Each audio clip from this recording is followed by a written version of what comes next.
क्या दोस्तों आपकी जमीन के ऊपर कब्जा हो रखा है, वो कब्जाधारी आपकी जमीन के ऊपर आके बैठ गया है। चाहे आपका कोई मकान है, दुकान है, प्लॉट है, कृषि भूमि है, किसी भी तरीके की अगर आपकी प्रॉपर्टी है, संपत्ति है, उसके ऊपर अगर कब्जाधारी आके बैठ गया है, कब्जा कर रखा है या फिर कब्जा करने वाला है, तो ऐसे में माननीय सुप्रीम कोर्ट अब आपके लिए 5 बड़े नियम लेके आई है। उस कब्जे को आप हटवा सकते हैं और वो कब्जाधारी कभी भी उस संपत्ति का मालिक नहीं बन सकता है, यानी कि उसको कब्जे को हर हाल के अंदर छोड़ना ही पड़ेगा। तो बहुत ही अच्छे पावरफुली माननीय सुप्रीम कोर्ट के फैसले हैं, नियम है, जिनकी सहायता से आप कब्जे को हटवा सकते हैं। वो कब्जाधारी कभी भी उस संपत्ति का मालिक बन ही नहीं सकता है। तो इनकी पूरी जानकारी इस वीडियो के अंदर बताऊंगा, पर आपको करना क्या है, वीडियो को बिल्कुल अंत तक देखना है, पूरी जानकारी आपके अच्छे से समझ में आ जाएगी। और इस चैनल को अभी तक सब्सक्राइब नहीं करे हैं तो सब्सक्राइब भी कर दीजिए और साथ में बेल आइकन को भी दबा दीजिए। तो चलिए शुरू करते हैं। तो वेलकम दोस्तों, मैं हूं आपका अपना एडवोकेट जितेंद्र। तो दोस्तों सामान्यतः कब्जा 2 तरीके का होता है। एक तो होता है बलपूर्वक कब्जा, यानी कि कोई जबरदस्ती ही किसी संपत्ति के ऊपर आके बैठ जाए और जो उस संपत्ति का मालिक है उसको वहां से बाहर निकाल दे और उस संपत्ति के ऊपर कब्जा कर ले, तो इसे बोलेंगे बलपूर्वक कब्जा। अब दूसरा कब्जा होता है कि अगर कोई परमिशन से उस संपत्ति के ऊपर रह रहा है, जैसे कोई किराएदार रह रहा है या फिर किसी खेती बाड़ी को कोई किसी की संपत्ति को बा रहा है, उसको बुआई जोताई कर रहा है और बाद में उसका लालच आ जाए कि मैं तो इसको खाली नहीं करूंगा, इसके ऊपर कब्जा बना लूंगा, तो ऐसे कब्जेधारी होते हैं। दूसरे तरीके के कब्जाधारी ऐसे होते हैं जो उस संपत्ति के ऊपर पहले परमिशन से रहते हुए बाद में उसके ऊपर कब्जा कर लेते हैं। तो दोस्तों किसी भी तरीके के अगर कब्जाधारी है, आपकी संपत्ति के ऊपर अगर कब्जा बनाए हुए हैं, तो वीडियो आपके लिए बहुत ही महत्वपूर्ण है, क्योंकि माननीय सुप्रीम कोर्ट देश का सबसे बड़ा कोर्ट है और माननीय सुप्रीम कोर्ट कब्जेधारी के खिलाफ ये 5 फैसले दी है और इन 5 फैसलों के माध्यम से अब कब्जेधारी की बिल्कुल भी खैर नहीं है। उसको हर हाल के अंदर कब्जा छोड़ना ही पड़ेगा। और जो आपके माइंड के अंदर जो भी टेंशन अब तक चलती आ रही है कि हमारी संपत्ति हमारे हाथों से निकल रही है, हमारी कहीं पे भी सुनवाई नहीं हो रही है, हर जगह पे हमें निराशा ही हाथ लग रही है, काफी टाइम हो चुका है, काफी हम परेशान हो चुके हैं, काफी हमारा समय और पैसा बर्बाद हो चुका है, तो आपका समय और पैसा बिल्कुल भी बर्बाद नहीं होने वाला है, क्योंकि माननीय सुप्रीम कोर्ट के 5 फैसले आप ही के पक्ष के अंदर है।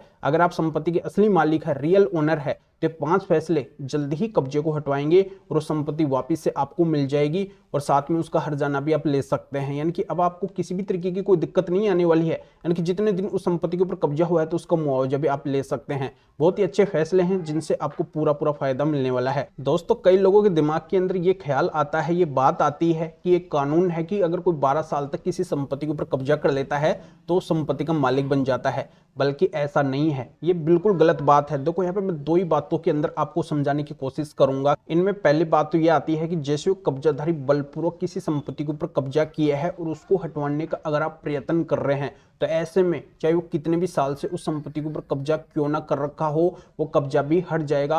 वो उस संपत्ति का मालिक नहीं बन सकता है, क्योंकि इलीगल कब्जा है, अवैध कब्जा वो कर रखा है। अब दूसरी बात यह है कि अगर कोई परमिशन से किसी संपत्ति के ऊपर रह रहा है, उस संपत्ति का अगर इस्तेमाल कर रहा है, उपयोग कर रहा है और बाद में अगर उस संपत्ति के ऊपर कब्जा कर लेता है, उस संपत्ति को खाली नहीं करता है, तो ऐसे में वो संपत्ति का मालिक बिल्कुल भी नहीं बन सकता है। चाहे वो कितने भी साल से उस संपत्ति के ऊपर रह रहा हो, कब्जा कर रखा हो, यहाँ पे 12 साल का कानून काम नहीं करता है। दोनों ही सिचुएशन में 12 साल का कानून काम नहीं करेगा। इलीगल तरीके से अवैध रूप से बलपूर्वक कब्जा करने पे भी वो कानून काम नहीं करेगा और दूसरा जो परमिशन से रह रहा है तो उसके ऊपर भी 12 साल का कानून काम नहीं करेगा।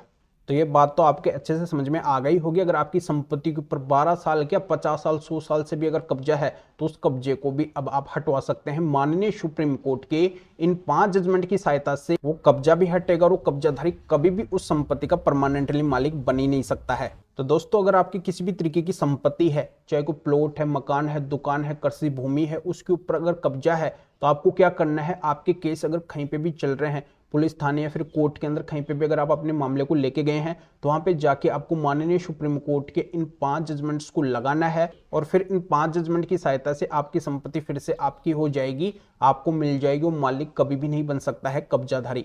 तो दोस्तों इन माननीय सुप्रीम कोर्ट के 5 जजमेंट्स को लेने के लिए आप इस वीडियो को डिस्क्रिप्शन के अंदर जाइए। इस वीडियो के डिस्क्रिप्शन के अंदर जाके इन 5 जजमेंट्स को लेके अपने कब्जे से संबंधित जो केस चल रहे हैं उनके अंदर जाके लगा दीजिए। या इन 5 जजमेंट्स को लेने के लिए जो स्क्रीन के ऊपर भी व्हाट्सएप नंबर शो हो रहे हैं, इस व्हाट्सएप नंबर के ऊपर भी व्हाट्सएप पे मैसेज कर सकते हैं। इस मैटर या फिर और किसी भी कानूनी मैटर में अगर आप मेरे से अधिक जानकारी लेना चाहते हैं, मेरे से फोन के ऊपर बात करना चाहते हैं, तो भी आप इस व्हाट्सएप नंबर के ऊपर व्हाट्सएप पे मैसेज करके अपॉइंटमेंट बुक करवा के डायरेक्टली आप मेरे से कॉल के ऊपर यानी कि फोन के ऊपर बात कर सकते हैं। अपनी हर तरह की कानूनी समस्या का समाधान मेरे से जान सकते हैं। अभी आप इस वीडियो को लाइक भी करें और शेयर भी करें जो और लोगों तक भी जानकारी पहुंच सके। तो वीडियो देखने के लिए आप सभी का बहुत बहुत धन्यवाद।